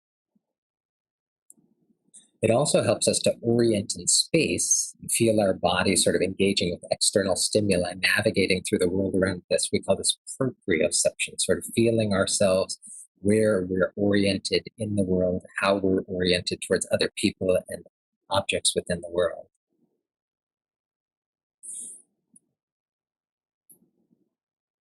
So just a few more stories as we're getting closer. If some folks haven't had dinner, I apologize, but it took a little while for me I have to be honest, to find my way to graduate school. I was kind of uncertain after finishing undergraduate of what to do. I had studied psychology as well as American literature, and I felt at that point that I could have gone either direction. So I took a number of years off after undergraduate. And when I found my way to my graduate program, I felt very much like I had found my home. Like this felt like the calling for me. This felt like the right direction for me to be moving in. So I worked, I have to be honest, for 4 years and 3 months. And I say that specifically because in my 5th year, my son was born. So my attention did pivot a little bit to being a new father. But for 4 years and 3 months, I was fairly tenacious. I was fairly dogged in my studies. I was found a love of the field again of psychology. My wife was also in graduate school at that time, so we joked our relationship was essentially a back-to-back relationship. We'd be hovered over our books, but every 4 to 5 weeks, we'd try to find a way just to go out on a little date or just treat ourselves, something just to reward ourselves, perhaps provide a bit of reinforcement for our efforts with our textbooks. And one day we went to Cold Stone Creamery, and we were standing in line, and in front of us, there was one other person, and then in front of him, there was one person actually getting their ice cream. And I don't know if you've ever been to Cold Stone Creamery, but it's a pretty wild place. It kind of reminds me of like a Willy Wonka factory. They have this cold slab, they throw all this stuff onto it, kind of move their hands very rapidly, and these amazing desserts seem to appear almost magically. So the first customer was getting his treat. The second customer that was right in front of us, see, he just felt like a little fidgety. He's kind of like bouncing left and right a little bit, kind of checking his watch a bit. And I kind of in my head was like, I know, I'm excited too. Like, I get you. I want to get up there too. So I'm sort of waiting, trying to be as patient as I can. And then I noticed that the individual in front of us again is just kind of like looking at his watch, like frustrated. And then I kind of start thinking, I'm like, buddy, if you were in such a rush, like, why did you come into Cold Stone Creamery? Like, I'm trying to just get a little ice cream here. You're kind of like ruining this experience for me. So he continues just like hemming and hawing, looking like I'm getting almost frustrated. I'm getting a little angry with him. I was like, you are ruining my experience here. He makes his way up to the front of the line. You kind of hear him say like, oh, it's really nice to see you, to the individual that was working there, the woman that was making these beautiful creations. It's really good to see you. And you heard her say like, I know, it's so nice to see you. All right, I guess I'll see you tomorrow. Love you, bye. And then my wife and I get to the front of the line, and the woman says, sorry for the wait. Like, that's my husband. He works the night shift and I work the day shift. So that's really like one of the few times that we get to see each other each day. And the experience reminded me again that we just do not know the experiences of the people around us. How can we remind ourselves that everybody is fighting these hard battles? Everybody has their stories. And how can we just simply be open to the experience of the people around us? So, as quickly as I can, this experience reminded me of the ideas related to compassion. And compassion really is thinking about some of the structures that we've already thought about, like the amygdala that helps us to feel a sense of emotion, if you will, broadly, the anterior cingulate cortex or the attentional circuit. Compassion really is about feeling a sense of warmth and care and concern for individuals, as well as having the pro-social motivation to try to alleviate suffering. So when we feel a sense of compassion, we first notice kind of an emotional spark. The amygdala gets activated. So in contrast to attentional practices, when we engage in compassion-oriented practices, the amygdala actually becomes more active. We begin to feel more deeply. Our attention orients to that person or to that situation. And that information gets sent up to the front of the brain and specifically towards the right side to an area called the orbitofrontal cortex, which helps us really feel or sense into the perspective of another individual. It then kind of circulates back into the brain and activates the motivational circuitry. So we feel a sense of kind of almost propulsion or movement or pro-social motivation. And then the last part of the compassion circuit is the sense of reward.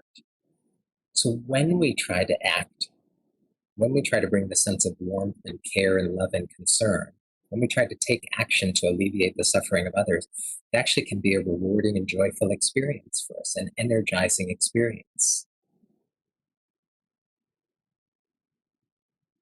This is Richard Davidson again, and I bring this slide up just to highlight that some of his work was initially done with some of kind of the Olympic athletes of meditation, Buddhist monks that had practiced upwards of 34,000 hours. They had brains that in almost kind of in a default state were highly compassionate, if you will. They would tune into information around them. The ease of attention was quite steady. The pro-social motivation to move towards almost, there was an effortless to their brains and minds. But how about the rest of us?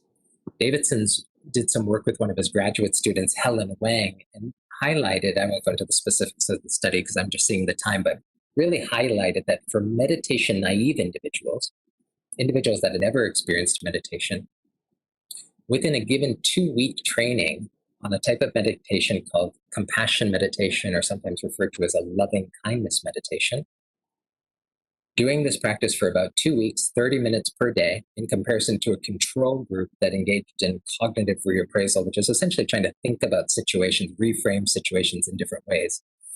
The compassion group, within about 7.5 hours of practice, 30 minutes a day over the course of 2 weeks, demonstrated initial states, at least, perhaps maybe not altered traits, but initial states of having a more compassionate brain and mind.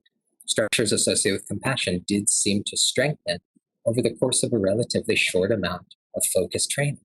So we go back to this idea of experience-dependent neuroplasticity, that we have this capacity to shape the experience of our brain, to cultivate sort of these more wholesome states of mind, and with ongoing practice, perhaps turn that state into a trait.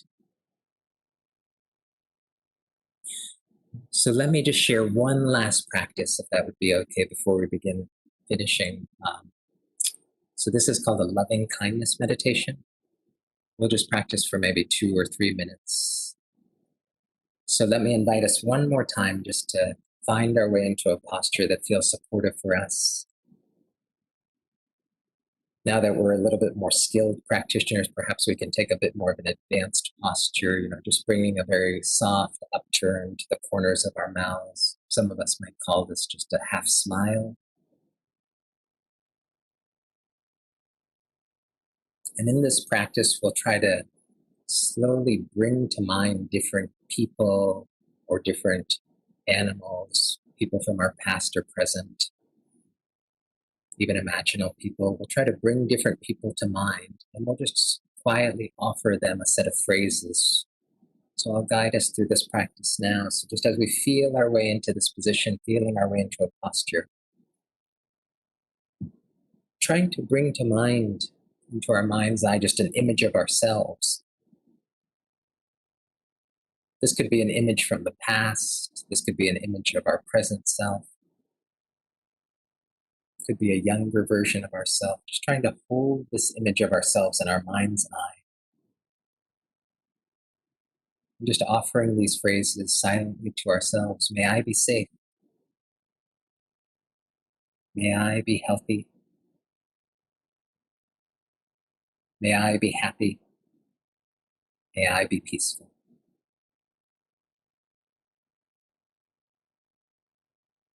Letting this image of ourselves just gently dissolve from the mind. Just feeling into the body and opening now and trying to bring to mind somebody that just our heart naturally opens to. This could be a person in our life. This could be a pet. This could be a fictional character. For some, it's a tree or aspects of nature. Just trying to bring an image to mind of something or someone that just our heart naturally, easily, effortlessly opens to. Just offering these phrases to them. May you be safe. May you be healthy. May you be happy. May you be peaceful. Letting this image just gently dissolve. Feeling into the body and just opening up the mental space again. Trying to bring someone to mind that perhaps we just have a neutral relationship with. Perhaps someone we pass in the hallway. Perhaps someone we see but really don't know well. Just a neutral person. Just holding them in our mind's eye. And offering them these phrases. May you be safe.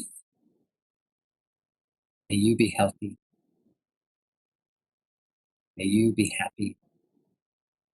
May you be peaceful.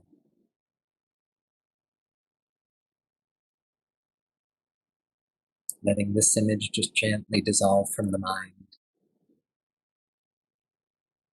Feeling into the body and allowing the mind to open. Bringing someone to mind now that perhaps we're having even a bit of difficulty with. Perhaps not the most difficult person in our life. When we go to the gym, we don't want to start with the heaviest weight. But just someone that we might notice that there's some type of difficulty or static with currently. Seeing if we can open our mind and hold them gently, mind's eye and the cradle of the mind. And just offering them these phrases. May you be safe. May you be healthy. May you be happy. May you be peaceful.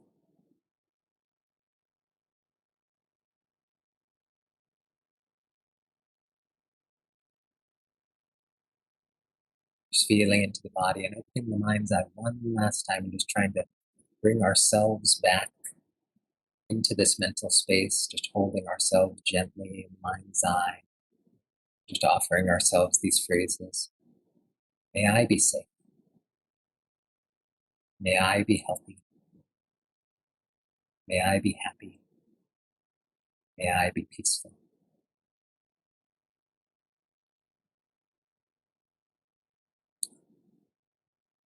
Just feeling into the body for a moment. If the eyes are closed, just allowing them to begin slowly opening. If the gaze is lower, just allowing it to slowly lift and just bringing this practice to a close. Thank you all for practicing. So I'm going to just skip over a few things, just in the interest of time. So I just hope to have shown you that some of the effects of mindfulness practice, this returning to that saying, what we practice grows stronger, that there appear to be differential effects based on the practices that we're doing. Attentional practices appear to be associated with cortical thickening in areas related to thinking and focus and attention. When we engage in any type of bodily-oriented practice, we appear to develop thickening within areas that are associated and implicated in somatic or bodily awareness. And then lastly, when we engage in cultivating these pro-social states such as compassion, loving kindness, we notice thickening within the circuitry associated with compassion. So how can we bring this into our life? I'm just going to skip to the last point here, finding our singing birds. There's a beautiful Vietnamese monk, his name is Thich Nhat Hanh, sometimes referred to as a mindfulness master. He refers to himself simply as just a humble monk. He works on a village called Plum Village where they grow and harvest plums, selling those plums to raise funds so that they can support monks in training. And what Thich Nhat Hanh does when he's walking amongst the trees at Plum Village is anytime he hears a singing bird, he just pauses for a moment, tries to feel his feet, tries to feel into his body, takes a single breath in and out, awakens to that moment, returns to himself, returns to that moment of life. So he encourages us, all of us, to find your singing birds. What might be something that just naturally is occurring in your life, that perhaps anytime we hear it, maybe just provides that sense of invitation for us to pause, to feel into our body, to feel into our experience. So just the last story. A number of years ago, I was having a little bit of a difficult time in life, and I was at the Copper Beech Institute. And there's this beautiful koi pond in the back. And I was standing there and kind of feeling kind of a level of frustration and uncertainty in life. And I was just standing there and I noticed this bench. And on the bench, I noticed as I looked closer, there was this little placard on that bench. And as I got closer, I could begin to see the words on that bench, begin to see the words on the placard. And on that placard it says, "Thank you for coming." And I feel like when we engage in these different types of mindfulness practices, we really begin to shift this relationship with our world, with that internal narrative, with our relationships with other people. The world, and I feel like our internal state, begin to feel like a welcoming refuge for us. Hopefully a place that we can be, where we can embody, as to allow us to engage in the world around us. So let me thank you all. Let me thank you all for coming here for today, for your kind attention. And I'd love to open up for questions. So thank you very much for your kind attention. Thank you, Vamsi. That was wonderful. I know it's a little over 7:30, so if people have to run, that's okay. But Emily's going to moderate the questions so we can begin. Emily, whenever you're ready. Sure, yeah. So if folks want to raise their hand, I'm happy to operate off of that. And we'll start off with Dr. Corman asked a question. For how long can you continue to shape your brain? Does neurogenesis, synaptogenesis, and myelogenesis continue throughout a person's lifespan? In other words, what happens to the brain as a person ages? Yeah, it seems to be that there is the strong potential for this to occur throughout aging. Some of the mindfulness studies have shown that there are decreases in cortical thinning as we age for those individuals that engage in persistent practice. So there does seem to be sound theoretical and scientific ground to suggest that this does appear to occur over the course of our lifespan.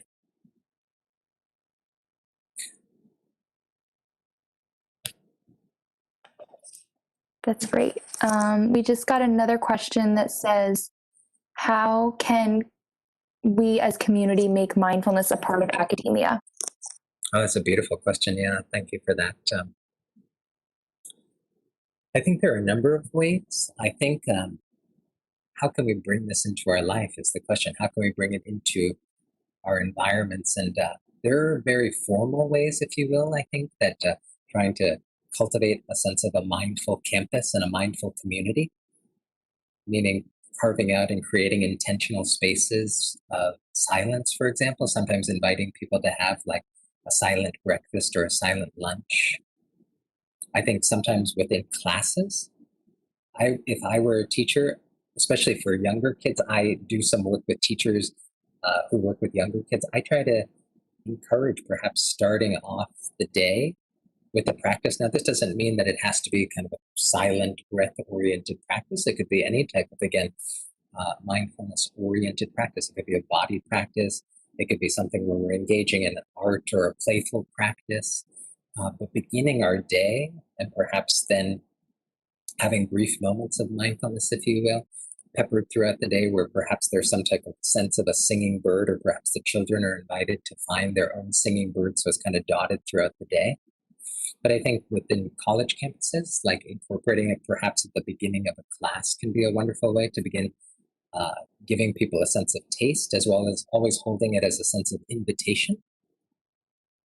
So I think there can be very formal ways in terms of creating a mindfulness campus, but I think in very gentle ways, perhaps at the beginning of the class, or inviting people into lectures such as this, where we get to practice together and people get a bit of an initial taste and experience of different types of practices, which I think helps to kind of maybe puncture some of the maybe, or demystify some of the practice. I think a number of people might say, I don't know if I'm equipped for that. My mind is all over the place. My attention is every which way.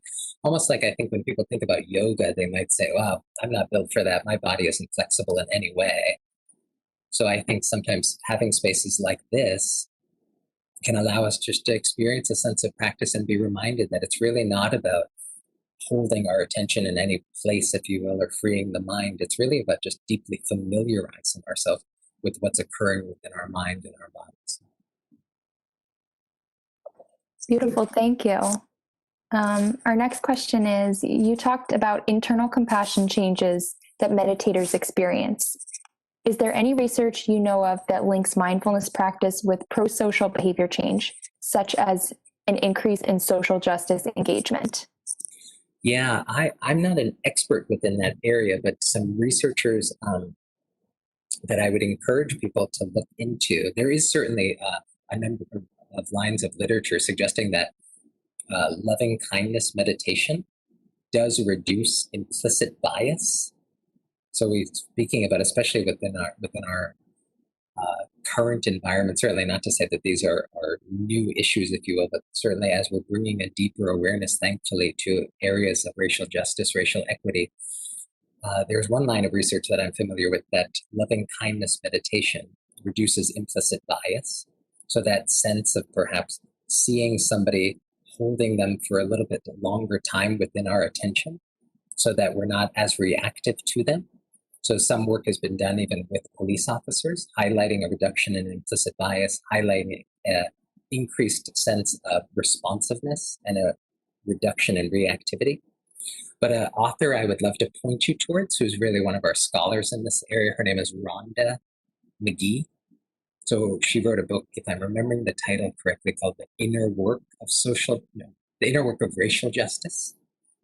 So for the individual, it's a beautiful question. Thank you for whoever asked that. I would highly recommend that book. And she delivers beautiful lectures as well. So The next question is, do you recommend certain apps or websites that have guided meditations?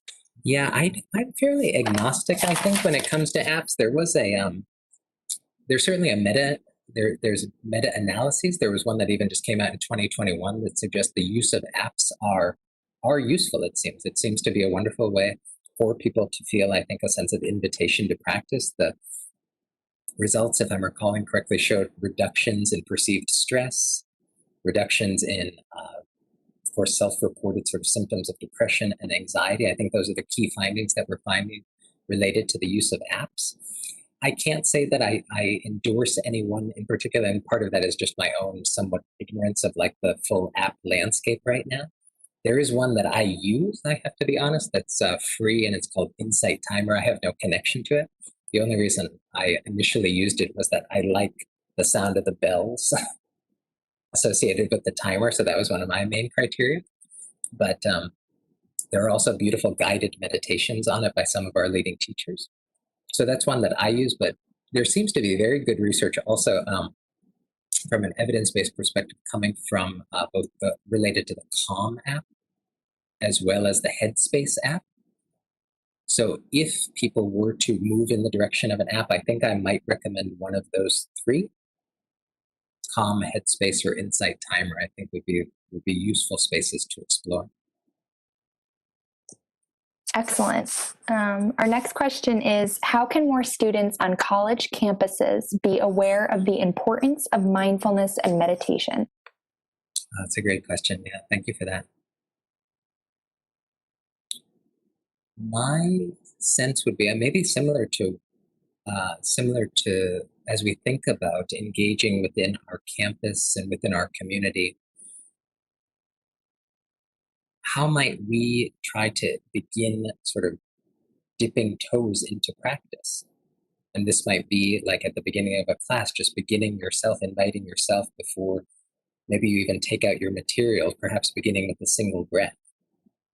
You know, we can't have a breath in the future. We can't have a breath in the past. So as soon as we connect with a single breath, it sort of allows us to feel that sense of presence.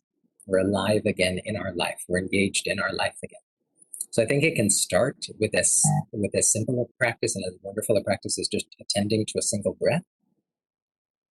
I've noticed in some college campuses, they'll have free for all students, sort of just open times for meditation. I'm not sure if that's available at UConn, but if anybody is interested in that, I would highly encourage, because I feel like having just this open space, perhaps with somebody that maybe has a little bit more experience with mindfulness, just to kind of like provide a bit of guidance, can be useful.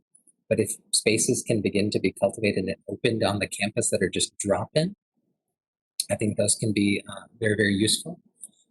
For individuals that are interested in, I think, getting a little bit more, perhaps like increasing depth with practice, I would highly encourage perhaps going to like a retreat center such as Copper Beech, but there are many.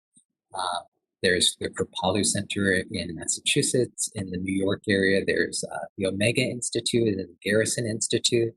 But perhaps attending like a day retreat can be a really inviting way to begin deepening your practice and cultivating that sense of community with others. That's great. I see we have a hand raised. Josephine, if you want to unmute yourself, you're welcome to share your question. Hi, my computer's in my mom's name, but my name is Jolene, but you didn't know that, so it's okay. Hi, Jolene. Hi, I'm actually a senior psych major at UConn, so I'll be graduating soon, and I am taking a break after college, so I guess advice for that gap between graduate school, because I do plan to go eventually. I'm just not sure, because I'm stuck between psych and nutrition, but I kind of want to integrate the two. Yeah. So just advice for like that period of time and not feeling like you're running out of time, and just confidence that you'll find what aligns with you most. Yeah, it's a beautiful question. Thank you, Josephine.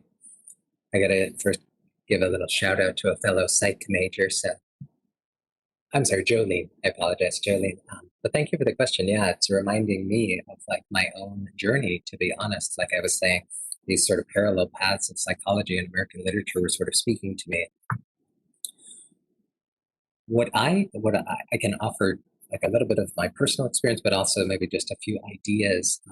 For me, my interests kind of were at the convergence and continue to be like at psychology, and more so as at that stage in life, like social justice and social activism. So I decided to kind of try to pursue that. I went into the Peace Corps, so I went abroad for a few years. I lived in Ecuador for a few years, and it was there that I felt like, okay, I think psychology is the path for me. I was able to co-lead some groups. I was able to delve a little bit more deeply into the more clinical and practical applications of psychology. So I came back to the States feeling fairly motivated. I then pursued a research position, just a research assistant position at McLean Hospital, which is a psychiatric hospital in Massachusetts.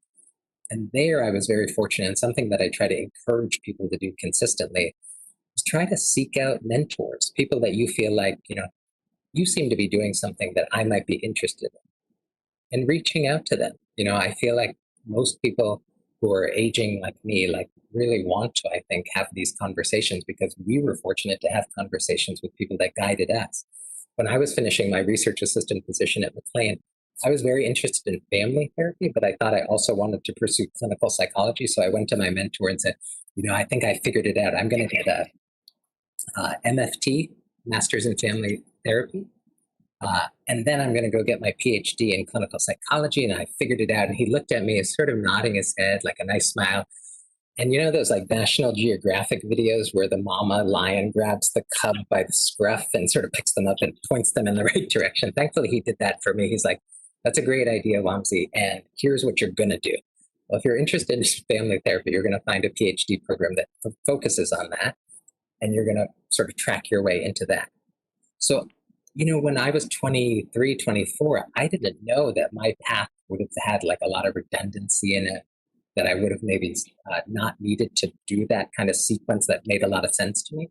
I wouldn't have known that had my mentor not guided me about it. So I think really noting first, like I loved your interest. It's an area of growing interest for me.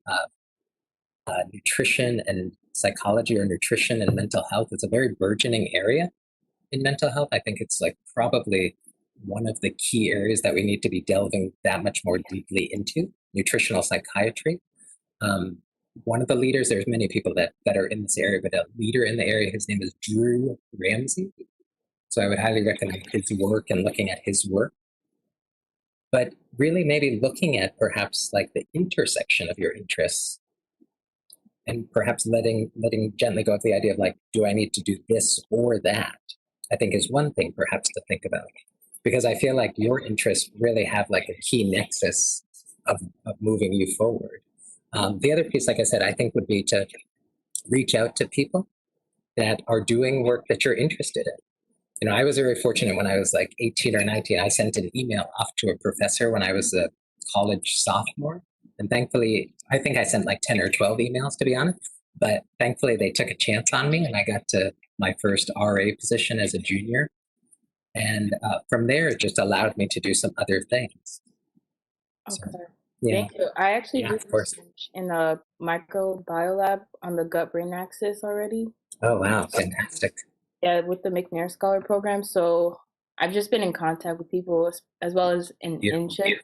So that gave me more confidence with the path and just to kind of like continue what I'm doing. Yeah. I think you are much more organized and well-reasoned than I was. So you sound like you're already well on your path. So that's fantastic. But I think we'll send out the slides at a certain point from the presentation. I mentioned that just because my contact information is there. So if you ever wanted to email me or give me a call with any other questions, then I of course offer that to anybody here. If you have other questions and things related to anything, please use that. But Jolene, as you're moving forward, I look forward to hearing which paths you choose. It sounds like you're off to a great start already. So. Thanks. Yeah. So our final questions are from Debbie. She wants to know a little bit more about compassion meditation, as well as opportunities for research in this area. So I can speak towards the front. I wonder if Debbie could just come on. I'm not sure I'm fully understanding the second half of the question.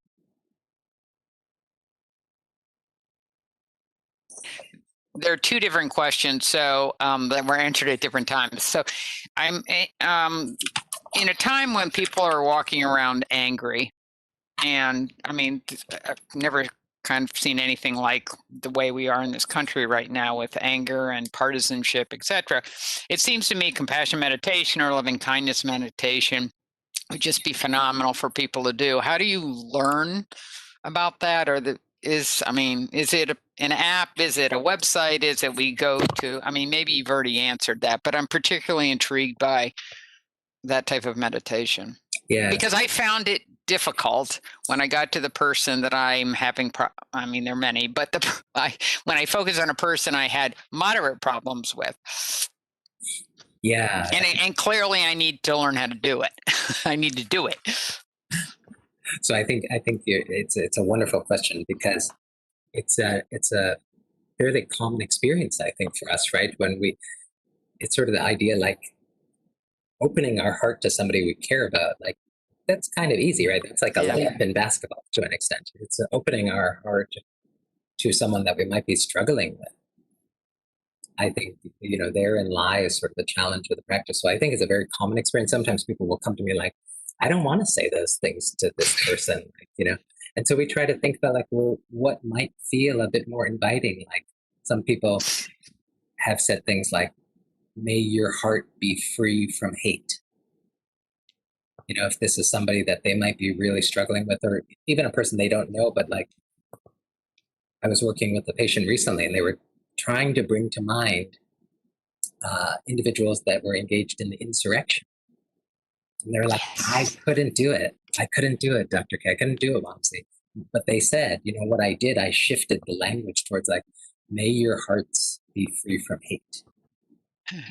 May your hearts be free from hate. So I think finding sort of our on-ramp, finding our doorway into the practice, if you will, is one thing. I think the second thing is sometimes, when we think about mentors or teachers, one of the teachers that I read a little bit more in terms of loving kindness practice, her name is Sharon Salzberg. Sharon Salzberg was one of the founding members of the InCHIP Meditation Society, or IMS, in Massachusetts.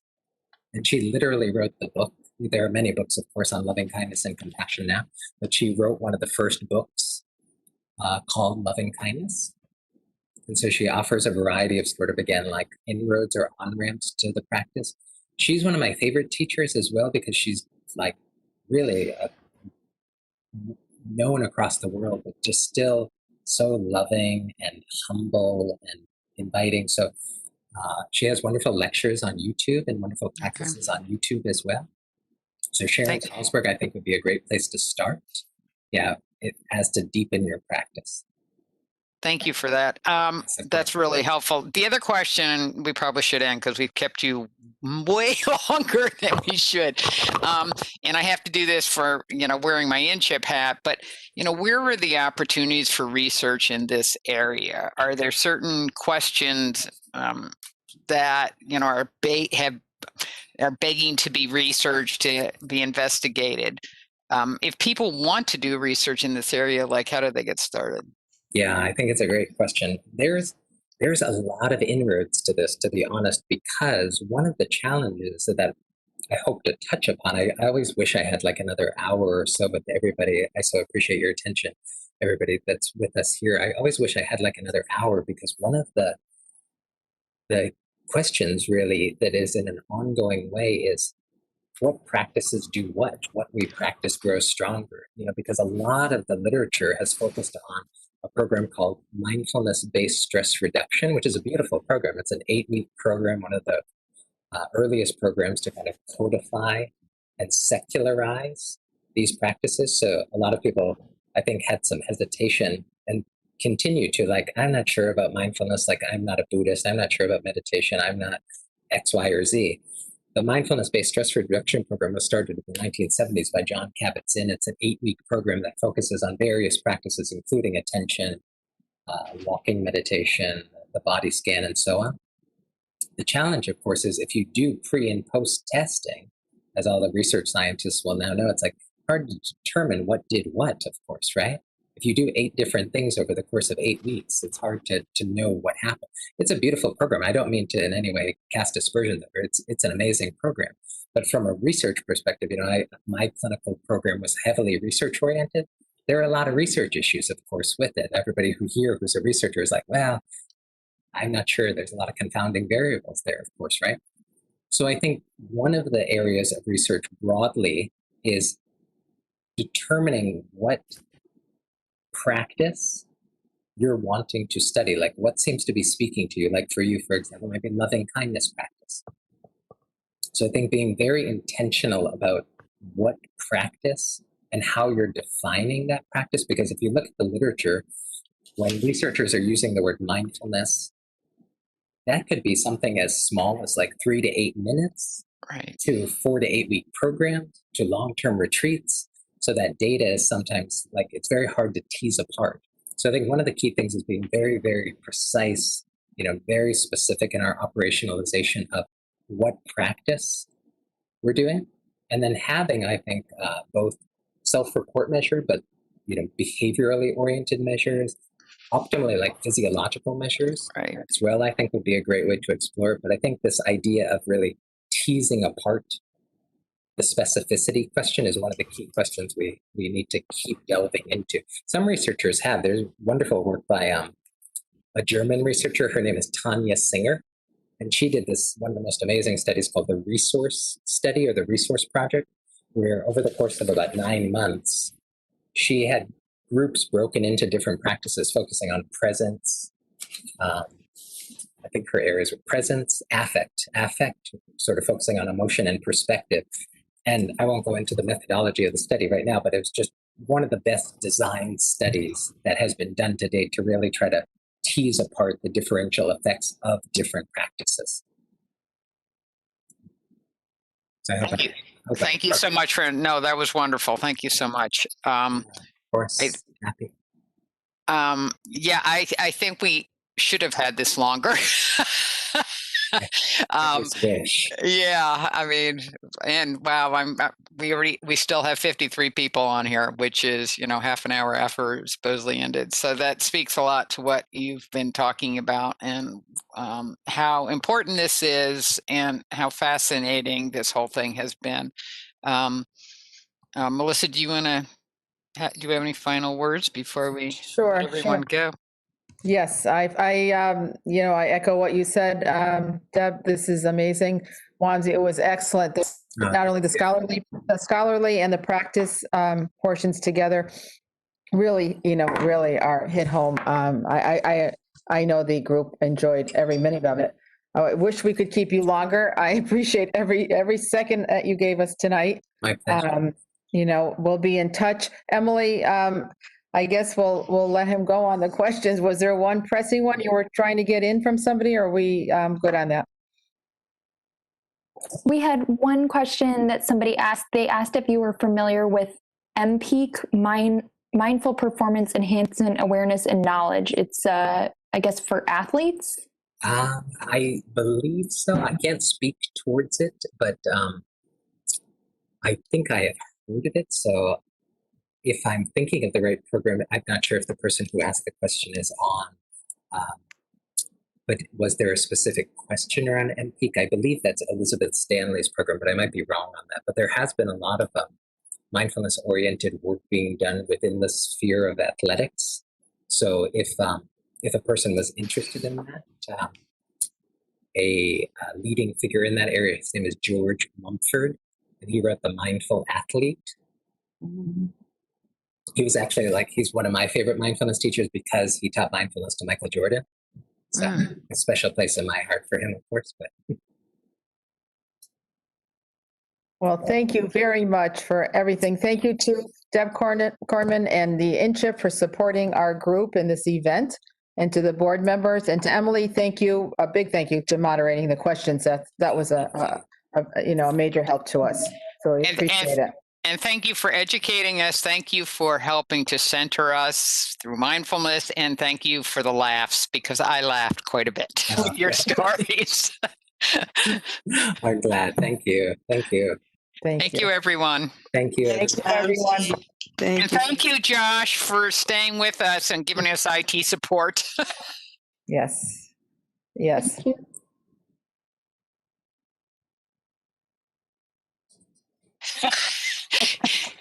He was chatting. He was chatting with me privately about how much he enjoyed this. Thank you, Josh. All right. Thank you, everyone. Thanks, everybody.